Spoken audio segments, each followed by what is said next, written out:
press the bell icon on the YouTube app and never miss another update.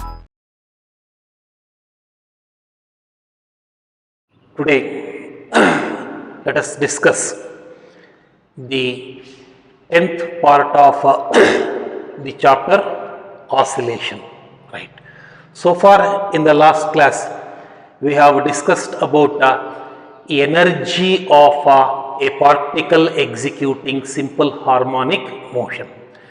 A particle executing simple harmonic motion possesses potential energy due to its position from the mean position and kinetic energy due to velocity of simple harmonic motion.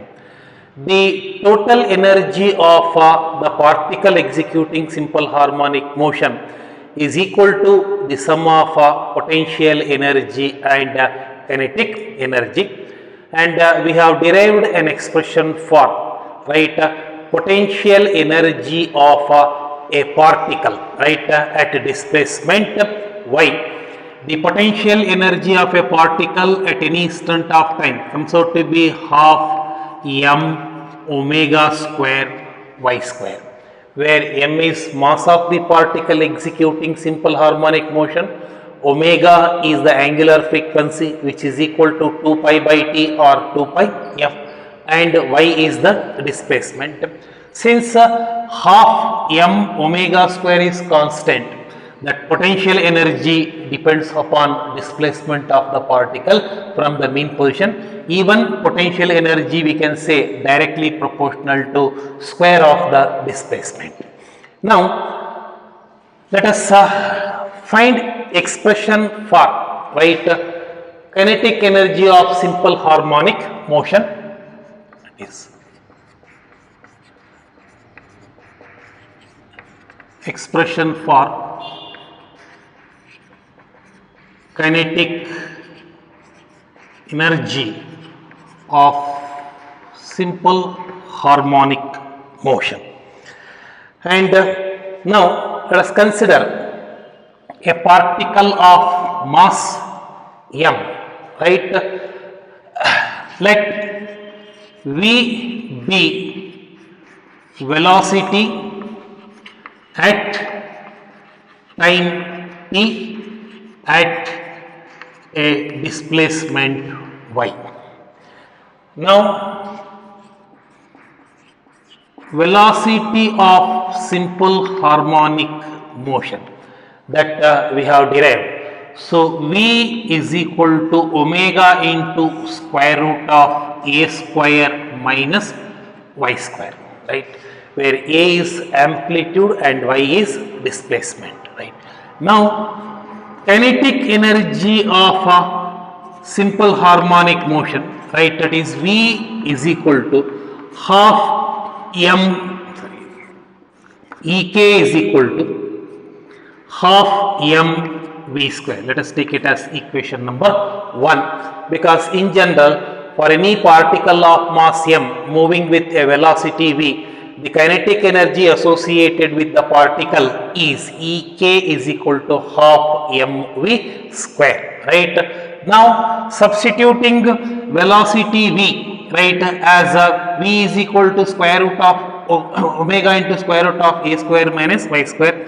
Now kinetic energy of simple harmonic motion, Ek is equal to half m into squaring this equation, we get omega square into a square minus y square. Let us take it as equation 2. This is the expression for kinetic energy of a particle executing simple harmonic motion. So here m is constant, omega is constant, a is constant for a given simple harmonic motion. But therefore, the kinetic energy entirely depends upon not entirely, kinetic energy of simple harmonic motion, it depends upon the displacement. If the displacement changes, the value of kinetic energy also changes. Now let us find expression for total energy. Expression for total energy, right? Now we know that total energy of simple harmonic motion, total energy, right, is equal to, it is the sum of, right, potential energy plus kinetic energy, right? Now that is E is equal to EP plus EK.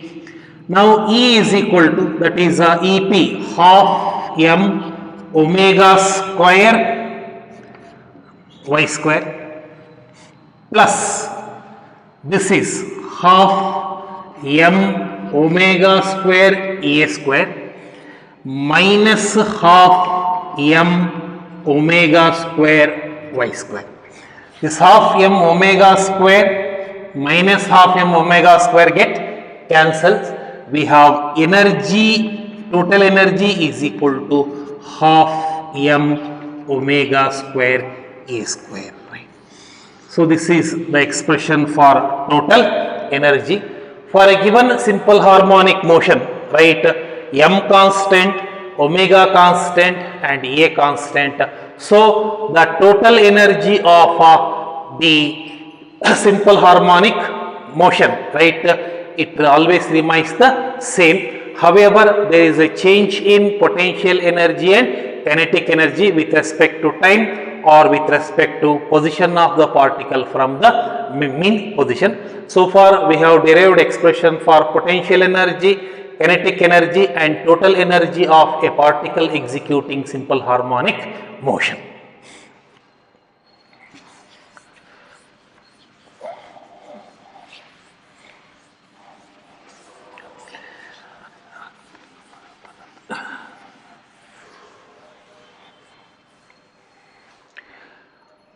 Now, we will take note. So, point number 1 is, right, so potential energy and kinetic energy of simple harmonic motion change with time or position, right? But total energy remains the same. This point has to be noted. Now number 2, right, at mean position, we have displacement y is equal to 0. Therefore, this potential energy EP is equal to half m omega square y square is equal to half m omega square into 0, right? That means potential energy is equal to 0 at the mean position. B, kinetic energy is equal to half m omega square into a square minus y square, that is equal to half m omega square into a square minus 0, because y is equal to 0. Therefore, that kinetic energy is equal to half m omega square a square, right? This is the maximum value of kinetic energy. So it is clear that, right, potential energy is 0 and kinetic energy is maximum at the mean position. Now see, total energy E is equal to, right, EP plus EK, that is 0 plus half m omega square a square, or E is equal to half m omega square a square, right? So the mean position, the maximum kinetic energy is equal to half m omega square a square, which is equal to total energy, right? Is that clear? So at mean position, potential energy is 0, kinetic energy is maximum, and total energy is equal to maximum kinetic energy at mean position.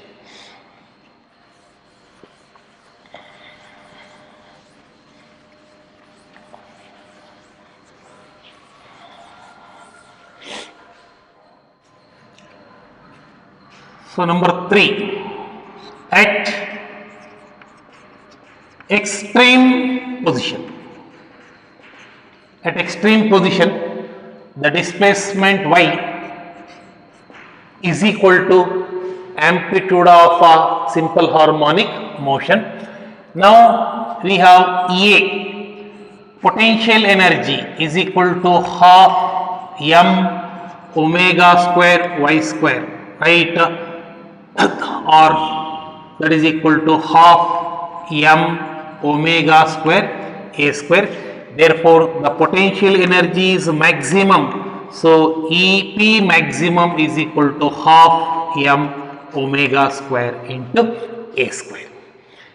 B, kinetic energy EK is equal to half m omega square into a square minus y square, that is equal to half m omega square into a square minus a square, or kinetic energy is equal to 0 at extreme position. Now see, total energy E is equal to EP plus EK, that is equal to, right, half m omega square a square plus 0, or E is equal to half m omega square a square, right? This is again the total energy. So at extreme positions, kinetic energy is 0. It is because the particle executing simple harmonic motion comes to momentarily at rest, right? Therefore, at that instant of time, at extreme position, velocity is 0 and kinetic energy is 0, but displacement is maximum and potential energy maximum, right? And the total energy at extreme position, right, is equal to the maximum potential energy at that point. That means it is to be noted that potential energy maximum is equal to kinetic energy maximum is equal to total energy of simple harmonic motion. That means during a simple harmonic oscillation, potential energy and kinetic energy change, right? But total energy remains the same, right? As long as amplitude remains constant, right? The total energy of the particle remains the same, right? Now, so it is clear that in simple harmonic motion, total energy of the particle remains the same. Right now, if we plot a graph of variation of potential energy and kinetic energy with respect to displacement, right? Now the fourth one, right? Now let us draw a graph like this, taking energy here. This point y is equal to 0. Let this point y is equal to minus a. Let this point y is equal to plus a.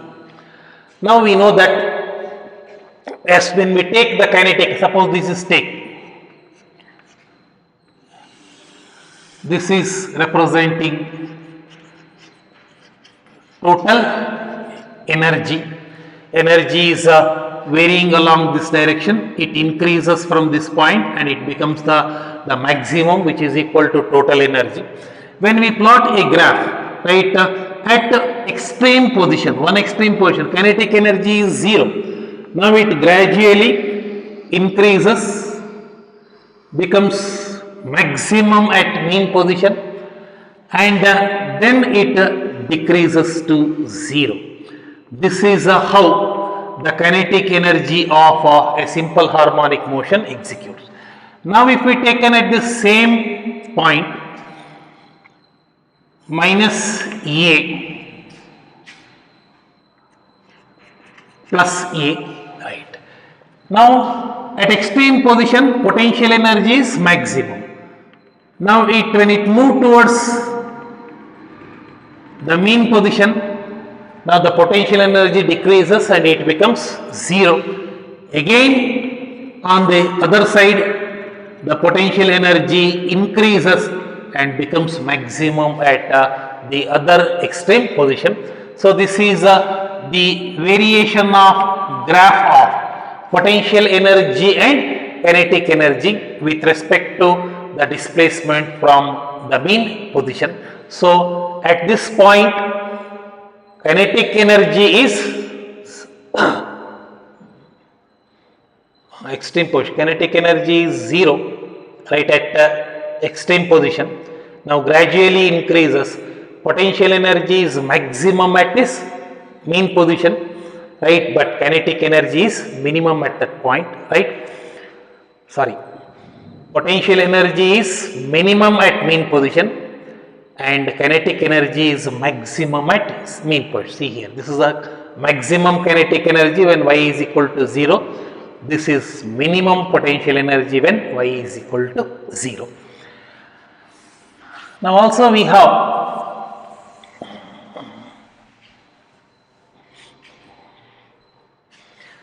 fifth one. So total energy of the particle executing simple harmonic motion E is equal to half m omega square A square, right, where m is mass of the particle, omega is angular velocity, A is amplitude. But we have omega is equal to 2 pi f, where f is frequency of simple harmonic motion. Therefore, the expression for energy becomes E is equal to half m into, right, 4 pi square f square into A square. This get cancelled with 2. Now E is equal to, again this is 2 pi square f square A square into m, right, but we have m is equal to rho into v, where rho is density of particle executing simple harmonic motion and v is volume of particle executing simple harmonic motion. Therefore, the total energy E can be written as 2 pi square f square A square rho into V, right. Now for simple harmonic oscillation, right, frequency remains same for a given particle, right, rho and V remains same. Suppose when I take a simple pendulum bob having mass m, density rho and volume V, right. If the length is L, right, then the frequency f is equal to 1 over 2 pi into square root of g by L, right. So as L is constant, right, frequency remains the same as m, rho and V are constants. If I displace it to 5 centimeter, now the amplitude is 5 centimeter. Frequency is F, mass is m, density is rho and volume is V. If I displace it through a distance of 10 centimeter, again, right, frequency remains same because there is no change in length, density is same, volume is same, but what is changing? Amplitude is changing. This is the first case and this is the second case.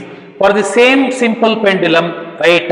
In the second case, amplitude is more than that of the first case. Therefore, the energy increases with increasing amplitude.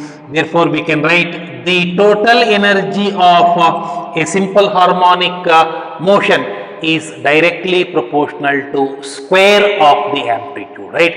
If the amplitude is increased n times, the energy increases by n square times, right? Now, therefore, right, when we displace, when we'll give the more amplitude, that means more work has to be done and more energy is associated with particle executing a simple harmonic motion, right?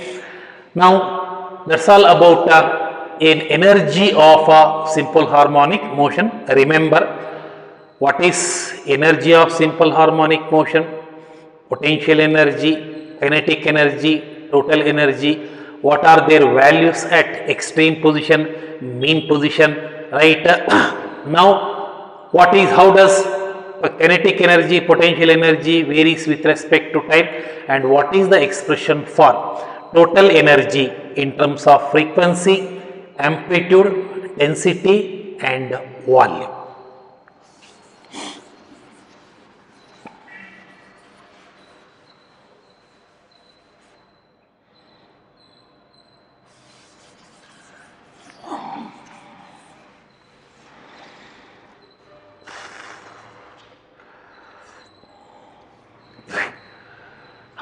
Now, we will take another concept.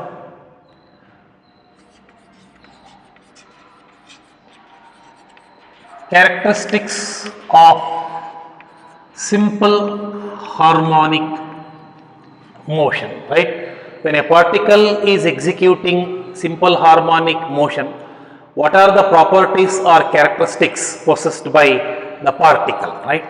So, the first one is, right, the simple harmonic motion is a periodic motion, right? It repeats again and again at a regular interval of time. Number two, simple harmonic motion is a to and fro motion about the mean position or equilibrium position, right? Now we know that all harmonic motions are periodic motions, but all periodic motions are not harmonic motions, right? Now the revolution of earth around the sun is periodic, but it's not simple harmonic, right? Because it does not execute to and fro motion about an equilibrium position, that is the mean position. So, simple harmonic motion, in simple harmonic motion, a particle executes to and fro motion about its mean position. It may be a straight line, the path, or it may be a curve. Now, the third one, acceleration of simple harmonic motion is directly proportional to displacement from the mean position and always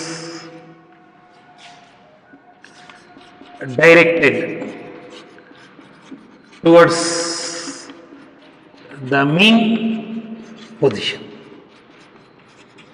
That is, we have A is equal to minus omega square into y, right?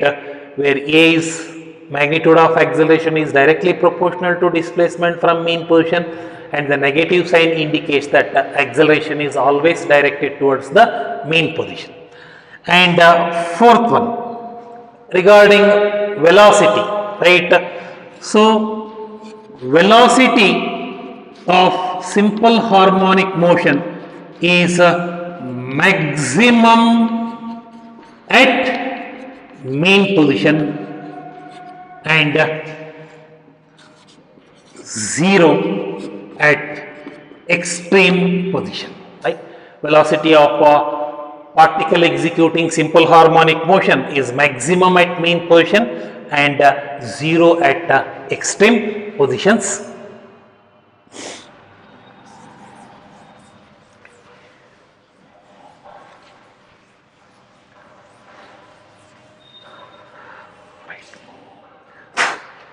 Now the fifth one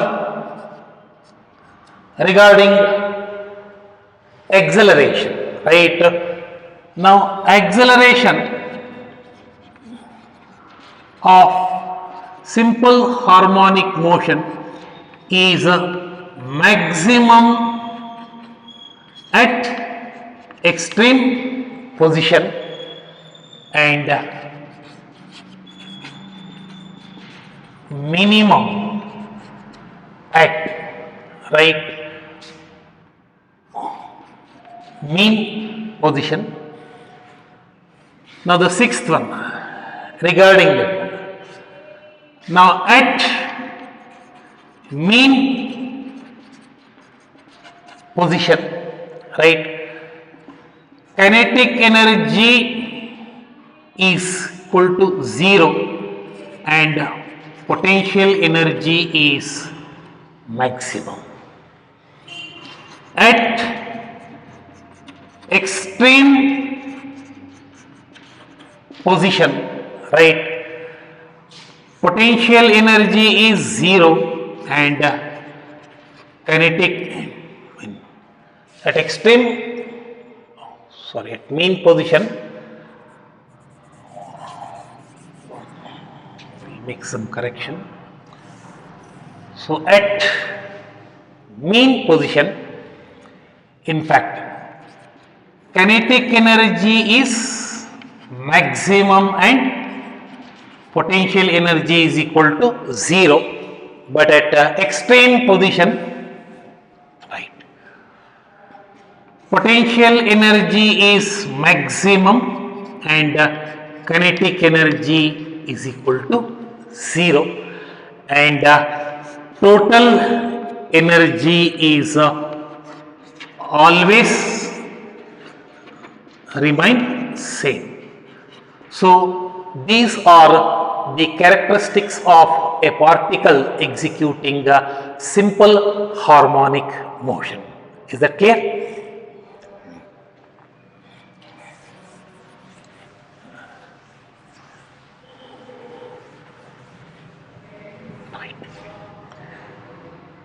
Now we take another concept, it is damped vibration. Damped vibration, Suppose if we take a case of a simple pendulum, so in air, a simple pendulum, so oscillating in air. Let us set this amplitude is equal to 5 centimeter or so, This is the amplitude. Now as we observe the motion of the simple pendulum, as time passes, the amplitude of vibration gradually decreases and after certain time the amplitude becomes 0. That means oscillations die out. Why it happens? It is because of the fact that this air is a viscous medium. It offers a frictional force or resistance or opposition for the motion of the bob of the pendulum through air layer. Now work has to be done to overcome that frictional force and to keep the particle oscillating, to do some work against the frictional force, the energy has to be spent. When energy has to be spent, we have the total energy is equal to half m omega square a square.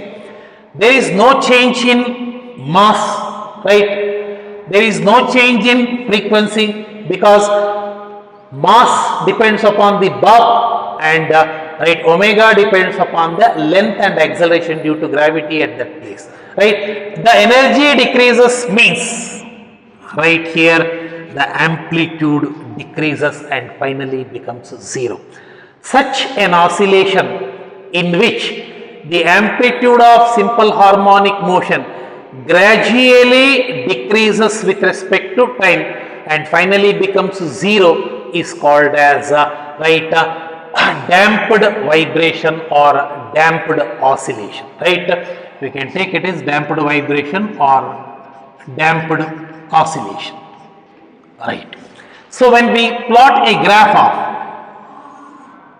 right amplitude of a particle right against time t, initially the amplitude is maximum and it's gradually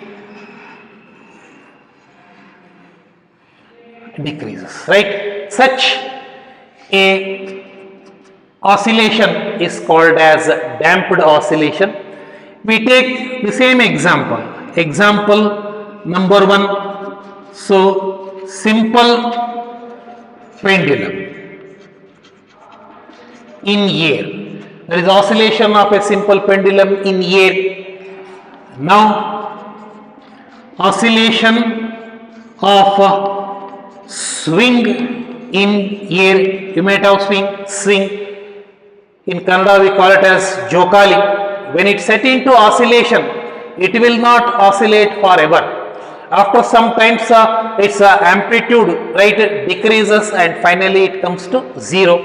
Now third one, so vibration or oscillation of loaded spring.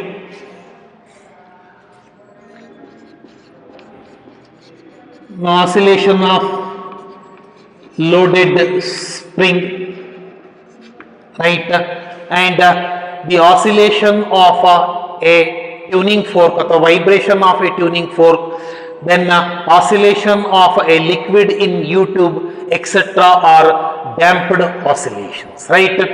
Now in case of damped oscillation, now the frequency of damped oscillation,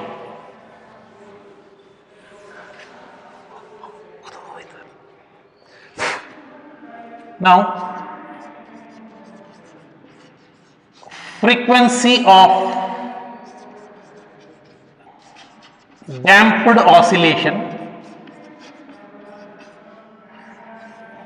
frequency of damped oscillation is given by f is equal to 1 by 2 pi into square root of right k by m minus b square by 4m, right, where k is right force constant of system of particle executing simple harmonic motion. Now m is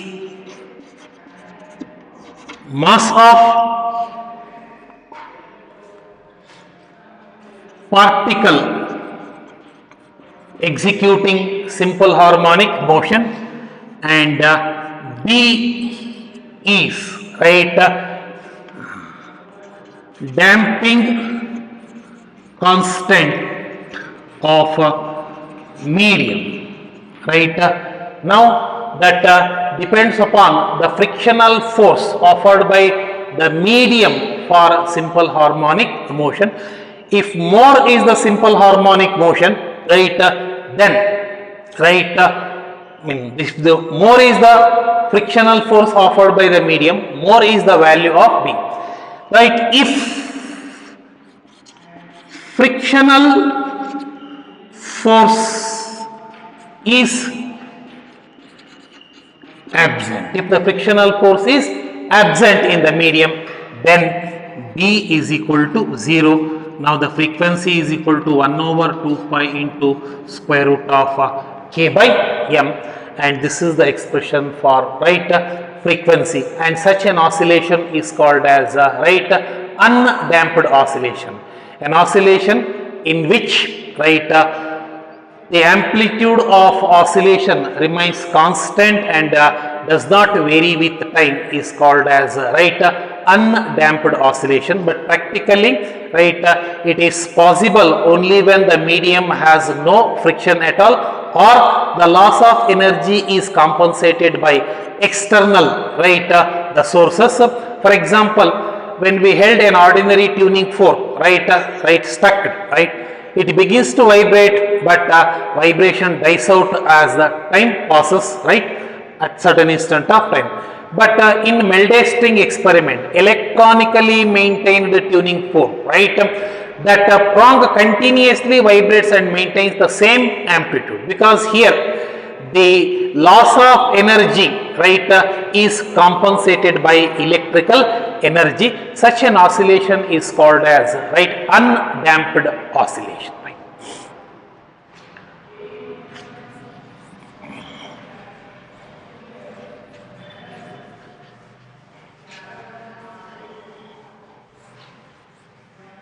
Right.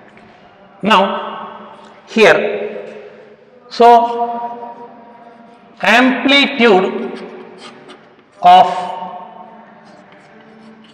damped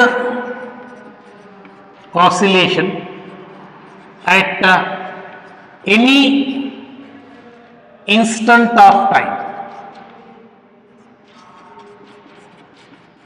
time t is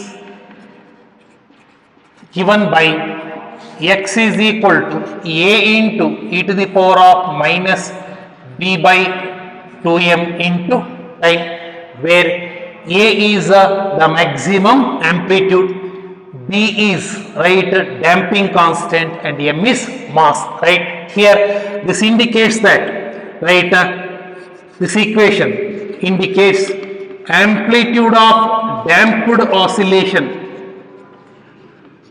decreases exponentially with time. So the amplitude of damped oscillation decreases exponentially with respect to the time, and the total energy of damped oscillation at any instant of time is given by half k a square into e to the power of minus b by 2m into t. This is the energy of the particle at any instant of time t. Right.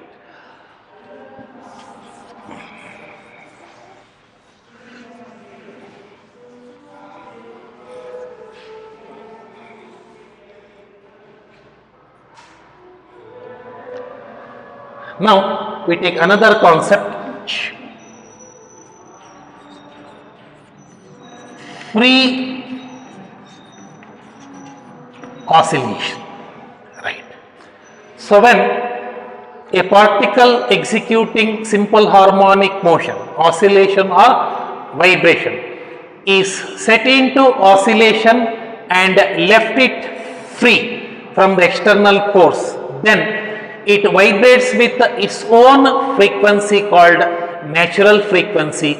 Such oscillations are called free oscillations. Right. Now, oscillations of a body with its natural frequency is called right free oscillation.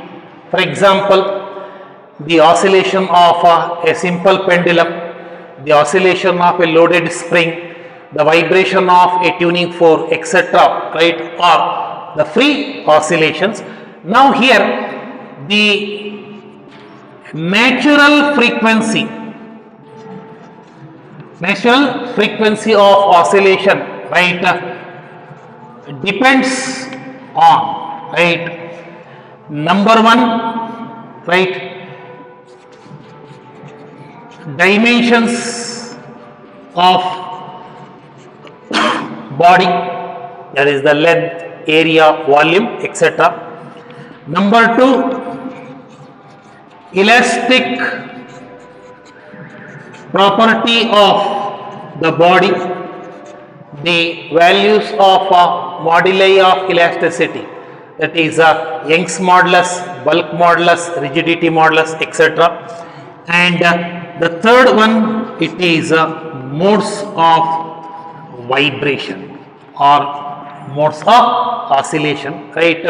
When we have a stretched string, right, between two wires, like in musical instruments, veena, guitar, violin, etc., right?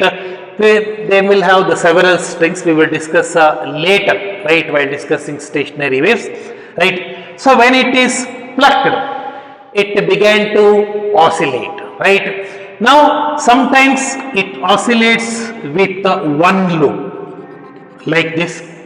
Sometimes it oscillates with two loops, like this. Sometimes it oscillates three loops.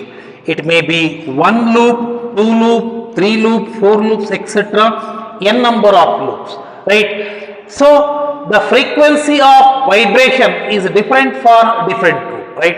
And when it is vibrating with one loop, it has the lowest frequency. Two loops, frequency increases. Three loops, frequency further increases, and this one loop, two loop, three loop is called as, right, the modes of vibration. When a vibrating body vibrates with the lowest possible frequency, then it is called as fundamental frequency, right? Now when it vibrates with, right, frequencies, right, above the fundamental frequency, right, then the frequencies are called as overtones, right? Now the frequencies of overtones, which are integral multiple of fundamental frequency, are called harmonics, right? So these things, right, we will discuss, right, while discussing stationary waves, right?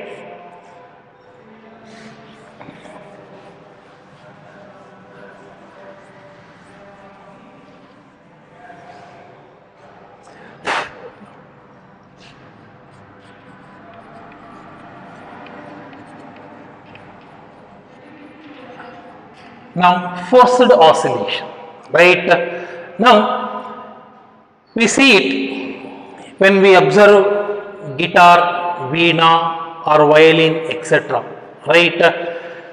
They, right, consist of sound boards, right, wooden boxes of a proper shape depending upon the instrument, right? When we have a string alone, right, without any sound board plucked, we cannot able to hear the sound, but vibration is there, right, with certain frequency, but we cannot able to hear the sound, right? But when it is connected to a suitable sound box, depending upon the instrument, we can able to hear the sound. Why? Because here the sound box, right, what we call, right, are set into vibration, right? They vibrate to the frequency of the string, but that frequency may not be the natural frequency of sound boxes, or sometimes they are called sound boards. They are called sound boards, right? So here the frequency with which the string of a guitar vibrates is its natural frequency, and the frequency is and the oscillation is free oscillation. But the oscillation of the sound board is not free oscillation. It is the forced oscillation, because the vibrating string exerts a periodic force, right, on the sound board. So sound boards of all musical instrument execute forced vibration, right? Now we have another concept.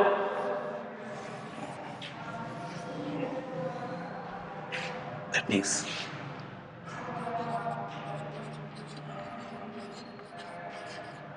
Resonance. Right. So when, let us say we are having a tuning fork of natural frequency f is equal to some 200 hertz, we say tuning fork EA having natural frequency, right, FA is equal to 200 hertz.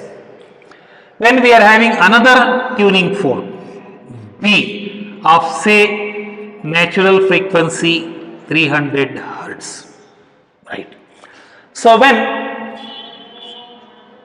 this tuning fork A is fixed to one plank, say wooden plank, made hole in a wooden plank, and the vibrating tuning fork B is fixed to that one. Now the tuning fork starts vibrating with the frequency of right 300 hertz, but here also it's natural frequency, but 300 hertz is the natural frequency of B, but A, though having the natural frequency of 200 hertz, it vibrates with 300 hertz, right. Now in this case, right, the frequency of vibration is same as the frequency of the applied periodic force, but in this case, right, if the difference between natural frequency and applied frequency is about 100 hertz, right. So if the difference between the natural frequency and the applied frequency is very large, the amplitude of vibration is small. Amplitude of vibration is small. Now, if I gradually decrease the frequency of applied force, say from 300 to 290, 280, 270, 260, etc., the amplitude of vibration gradually increases, right. So when, so applied frequency